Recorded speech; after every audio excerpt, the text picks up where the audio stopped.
Gas टंचाई आणि सिलेंडरसाठी होणाऱ्या गर्दीवरून राजकारण तापलेलं आहे। देशामध्ये गॅसचा तुटवडा नसून काही लोक अफवा पसरवत असल्यानं अशी स्थिती निर्माण झाल्याचं फडणवीसांनी म्हटलेलं होतं।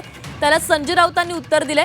सर्व अफवांचा जन्म गुजरातमधून होत असून गुजरातवर गुन्हा दाखल करावा अशी मागणीही राऊतांनी केली आहे।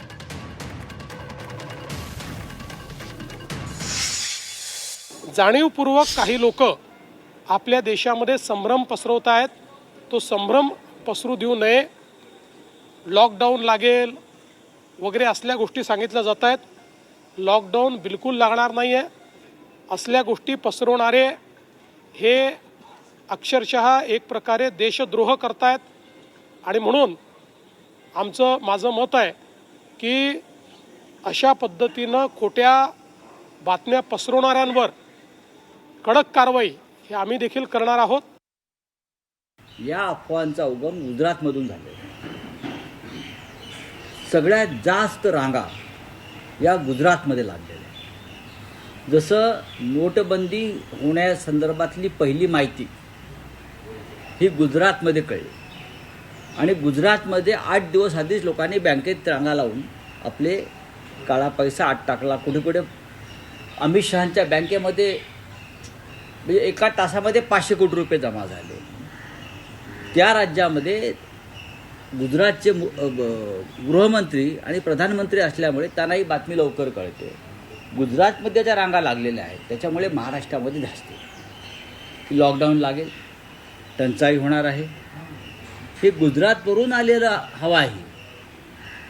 बरोबर आहे। गुजरातमधल्या रांगा जर आपण पाहिल्यात पेट्रोल पंपावरच्या किंवा गॅस, तर मोठे मोठे पाण्याचे ड्रम घेऊन लोक रांगेत उभे आहेत। पहा तुम्ही चित्र।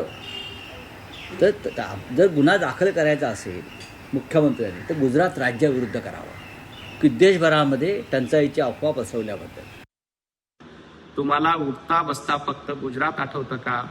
पंतप्रधान नरेंद्र मोदीजींच्या नेतृत्वात देशाचा विकास होतोय, देश पुढे जातोय आणि आज आपण बघतोय की महाराष्ट्र असेल FDI मध्ये क्रमांक 1 आहे, परंतु तुम्हाला ते दिसणार नाही।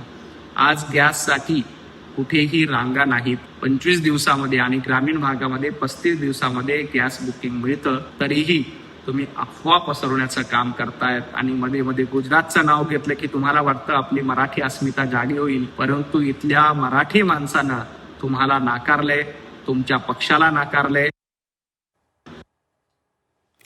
तर सर्व अफवांचा उगम हा गुजरातमधून होतो अशी टीका संजय राऊतांकडून करण्यात आलेली होती आणि त्याला नवनाथ वन यांनी उत्तर दिलेलं आहे। गॅस तुटवड्यावरून आता राजकारण सुरू झाल्याचं दिसतंय। यावर विजय वडेट्टीवार यांनीही प्रतिक्रिया दिलेली आहे, पाहूया। असताना प्रचाराच्या जोरदार भाषणे सुरू आहे आणि लोकांना लाईनमध्ये उभं केलं आहे। जसं कोरोनामध्ये लाईनमध्ये उभं करून लोकांचा जीव घेतला तसा जीव घेण्याचा प्रयत्न आता पुन्हा सरकारकडून सुरू झाला आहे।